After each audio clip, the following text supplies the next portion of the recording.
अभी न्यूज़ के गलियारों में चल रहा है कि महिलाओं के लिए 35% सीट आरक्षित करने की बात हुई थी, जिसे विपक्ष ने मना कर दिया। मतलब वो बिल पास नहीं हो पाई। लेकिन मैं एक महिला होने के नाते मैं ये सवाल कर रही हूँ कि 33% क्यों? क्यों 33%?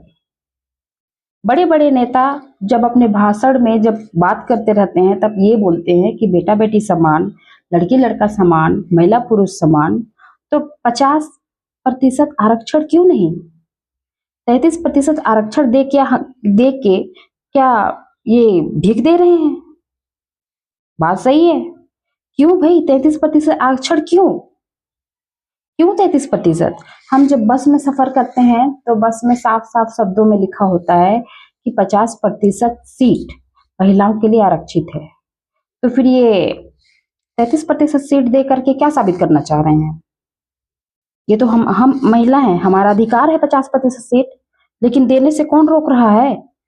यही जो बैठे हुए हैं हर कुर्सी पे, यही रोक रहे हैं हमें आगे आने से। मतलब लड़कियों को आगे आने देना है नहीं, 50% सीट भी देना है नहीं। 33% सीट दे करके उसका बिल पास करके या पास ना करके ये क्या जताना चाह रहे हैं? 33% सीट देना है तो सही हिसाब से दीजिए ना। आप जिस तरीके से बोलते हैं कि महिला पुरुष समान, बेटी बेटा समान, तो 50% सीट क्यों नहीं? और ये लागू भी नहीं हुआ है अभी तक, जबकि देश को आजाद हुए कितने साल हो गए और आज तक मतलब ये है कि महिलाएं चूल्हा चौकी कर रही हैं। और आज तक देश आजाद हो गया लेकिन महिलाएं चूल्हा चौकी से आजाद नहीं हुई हैं। और आजादी, महिलाओं को आजादी मिला ही नहीं है, क्योंकि 50% सीट हमारे लिए आरक्षित है ही नहीं। सिर्फ 33% सिर्फ दिखावा हो रहा है, अभी तक लागू नहीं हुआ है, सिर्फ दिखावा हो रहा है। मतलब समझ जाओ इनके मन में क्या सोच हो सकती है। यही सोच होगी कि अगर महिलाओं को 50% सीट दे दिया तो घर का चूल्हा चौका कौन करेगा? घर में खाना कौन बनाएगा? बच्चों को देखभाल कौन करेगा? घर कौन संभालेगा? मतलब ये है कि हमें सिर्फ घर की जिम्मेदारियों का बोझ दे दिया जाता है।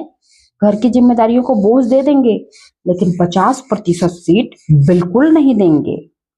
सोचने की जरूरत है। और 50% सीट हमारा अधिकार है, हम महिलाओं का अधिकार है 50% सीट। यहाँ तो ये सरासर लिंग भेदभाव हो रहा है। ये क्या बोलते हैं, सस्टेनेबल डेवलपमेंट में क्या पढ़ा जाता है कि मतलब लिंग भेदभाव को रोकना, लेकिन यहाँ तो सरासर मेन जो कानून बनाते हैं, जो पार्लियामेंट में बैठे हैं, जो संसद में बैठे हैं, वही लिंग